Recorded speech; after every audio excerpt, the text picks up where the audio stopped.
Apparently, that's roller derby.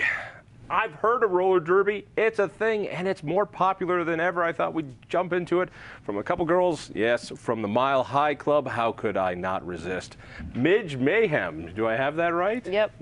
And your last name is actually Wilhelm. Yep. But you like Midge Mayhem.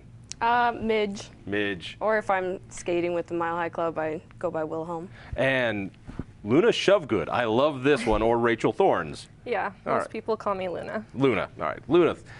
You guys are drawn to roller derby, and I understand it's getting more and more popular. I haven't the slightest idea what it is. I mean, I've got this image from the 70s of women, hot women in bikinis rolling around on a skating rink. That's all I remember. So that's what it is, right? A lot of bikini wear? Yeah, I mean, Yeah, can you can tell? say. What is the object of the game, first of all? You've got people running around in a circle. What's the object? How do you score? How do you win? Well, do you want to answer this? Yeah, go ahead, Luna. Yeah, so the jammers, which most people say the racers, if they don't know roller derby terms, are trying to get as many points as they can. And to do that, they have to do as many laps as they can, and they get a point for each opposing skater they pass. So it's 5 versus 5. All right, so there's 10 people on the rink. Yeah, on the track. Okay, on the track. Yeah. And they go around in the same direction, so it's basically NASCAR on skates. And every time you make a lap, is it a point? Every time you pass an opposing skater's hips, you make 1 point. So four of the 5 are blockers, and their job is to stop the jammers or to help the jammers get through. So they're going to stop opposing jammers. I have no idea what that means. So let me see if I got the picture. Basically, you've got 4 people who are blocking so that one person on offense can pass the other people. Yeah. Is that basically it? So this is a coordinated team sport. What looks like mayhem to me is actually pretty strategic. Yeah, it is. So the blockers have to stay within so many feet of each other. They're called the pack. And then it's playing both offense and defense at the same time, being able to switch between the two simultaneously. And it's probably the only sport that does that. Now this is gaining in popularity, not just for people playing, but this is becoming a bigger and bigger spectator sport. Why is that? What makes it fun for people to watch? Because it's awesome. Because it's awesome. Because it's a contact sport. It's dominated by women, and the athleticism of the sport has been growing over the last few years. How do you mean? Well, I've been playing for 5 years, and I started out playing with a semi-competitive team, and I'd go to practice twice a week, and that was enough to be good enough for our games. And now, since I've transferred to Denver, I work out 4 times a week in addition to practices, and you have to be able to compete at an elite professional level. And this is a professional level? Yeah, we skate with a professional team. We're one of the top 12 teams in the world. As measured by what? What makes you one of the top 12 teams in the world? Well, so we skate... Because there's only 14 teams in the world, or...? No. So there are a lot of leagues within the WFTDA. It's the Women's Flat Track Derby Association. And so you have to go through certain requirements in order to become a member league.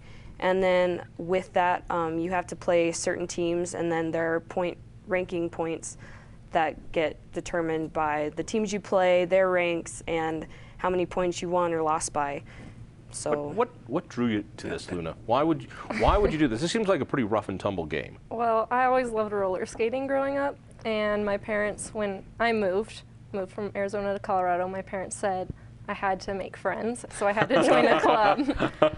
And we went to a roller derby bout, and the halftime show was juniors. That's where I started, and I immediately fell in love with it, and I was like, that's for me. Aren't sweet little girls supposed to go into figure skating? Isn't that what they're supposed to do? Wow, it's very stereotypical. Yeah. How do you mean? I mean, well, girls aren't as athletic or as, I don't know, it's a little discriminating, it feels, to say that. Right, but isn't that what makes this people's eyebrows raised? Probably, yeah, probably. This is a hyper-competitive female sport. Right, it's a full contact sport. It takes strategy. I mean, and the people on our team have serious day jobs. You know, this is a hobby that we put basically all the money that we make from our our day jobs we put into playing this sport, playing this hobby, but our day jobs range from software developer to project manager for a large company to surgeons. I mean, why does it resonate with spectators? That's the part that's fascinating. This seems to be one of those sports that could really catch on. In the beginning of all sports, football, baseball, basketball, it was a fringe hobby, if it was. But then it started growing in popularity. Is that where we are now with roller derby? Yeah, I would think so. I mean, I think people really like the sport. I mean, I love watching it because it's just fast, and it's fast-paced, and it's lots of, I mean, points are scored fast, so there's always something new going on. It's never like you're just watching people walk around. Yeah, the rules have also changed. For those who skate under the WFTDA rule set, the rules have changed over the last few years to make it more accommodating to viewers and help them be more engaged. But I think also the fact that it's contact sport, I mean, you hit people legally and people go flying or people do really cool things on skates, and I mean, it's just really There's fun. a lot of good and violence. You engaging guys can use brass knuckles, sometimes knives. Oh yeah, totally. What's- Yeah, we just whip them out. Just- No, no, it's all hips. So you can't use elbows. You can use shoulders, hips, above the knee, but you can't use hands. Hands, elbows, Kicks. Yeah, You can't kick kick? anybody. You can't That's trip too anybody. bad. I mean, I think that's what makes it also more engaging. You have to have control over your body, the way that you're moving it to, the way you're moving it across the track, the way that you're engaging other people, stopping, running out of it. I mean, it's all around just a really great sport. I mean, there's lacrosse, but I can think, and there's soccer, of course. But on women's sports in basketball, but there's not too many real contact sports that are. Violent isn't the right word. Aggressive Yeah. would be the term. Would Yeah. that be the right way to describe this? This I is an think so. aggressive sport. Yeah. So, Yeah. do you guys have some anger issues you need to get out? Is that why you're all so excited about this? Can you tell? No, I'm not. No, I mean, I think it's a great way to get exercise, but I think it is also a great community. So you have built-in friends, basically. You're able to vent. You're able to get frustrations from the day out on the track. And I mean, I think it's really just a healthy way to work through things. A lot of women have said they feel empowered playing roller derby. I mean, it translates into their personal lives, into their everyday lives, and they feel more empowered and encouraged and just strengthened to go out and maybe be someone they never thought they could be. Injuries. Yeah. Have you been hurt? I have. How? I separated my shoulder earlier this year, and then someone skated over my finger. I actually had to get stitches, and now it looks like It does. Yeah, it looks really gnarly. That's But pretty- And you? Any injuries so far? No, but I've hurt people. See, what's amazing, you don't look like the kind of girl that would hurt people. And that's why roller derby is so great, because any size, any person can play, and they can be a really effective skater and a really effective player. Are you telling me that size is not the determining factor here? I mean, if you're playing football, you want a lineman who's built like a refrigerator. Not the case in this sport? no. Why not? I mean, size does have its benefits, but a lot of it is just skating skill and agility and strength, and Yeah. you can make up for it. Where do you play? I mean, where does this happen where you can bring in a crowd? Our practice space is at a warehouse on 3600 Wynkoop. That's where we practice and have home team games, and then we also have some other teams come in during the travel team year and skate them, but we also do a lot of traveling ourselves. Last year we went to Eugene, Oregon and played at the Big O, which is a big tournament, 3-day tournament of a lot of different bouts with a lot of different teams. We played Victoria from Australia, and How much time are you on the road? like May and June, we don't really have lives, and then August, September, when playoffs are happening and champs. So, you know, we don't really have lives. So this could get you fired from your day job. Yeah, if you're not careful.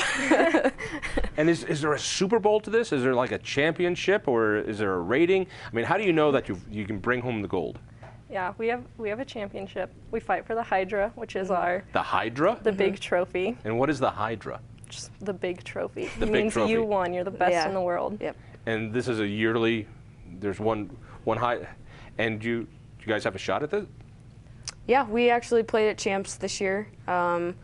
We didn't come out like we wanted to, but I mean, that's every year. We had a lot of turnover, but the fact that we're a top 12 team in the world is pretty great.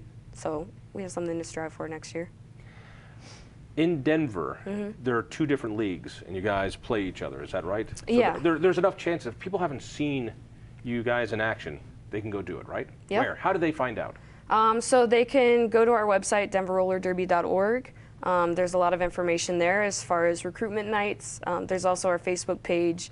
They can come to recruitment nights or look at our Facebook events, see what's going on. Our home team season starts in February, and there will be one a month at our practice space. What does it cost to go to a game?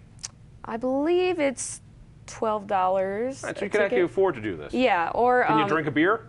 yes, we actually have a liquor license, so we can sell beer. We also do Groupons, so you can get in, get 2 tickets and 2 beers for $20, something like that. So, is it good for your love life? Have you met lots of boys on this? Oh yeah, tons. Just all over the place.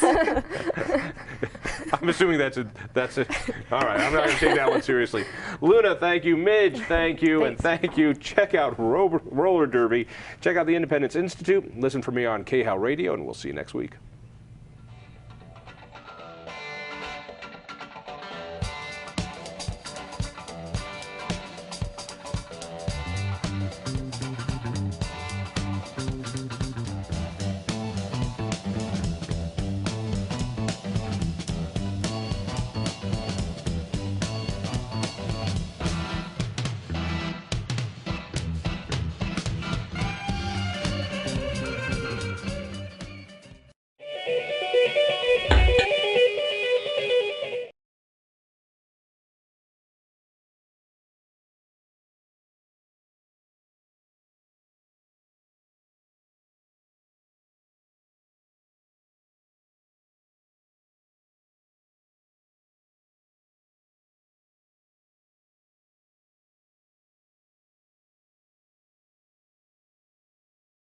Hormones affect the way we feel, how we look, and how well we age.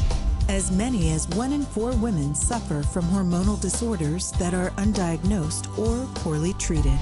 In this program, we will hear from 3 of the nation's leading experts on hormonal health, on how we balance our hormones and be vibrant for life by using simple movement techniques, eating the foods that we need, and taking control of our health. Join New York Times best-selling author Mary Shulman, muscle activation expert and author Teresa Tapp, and hormone specialist Dr. Sarah Gottfried in Vibrant for Life.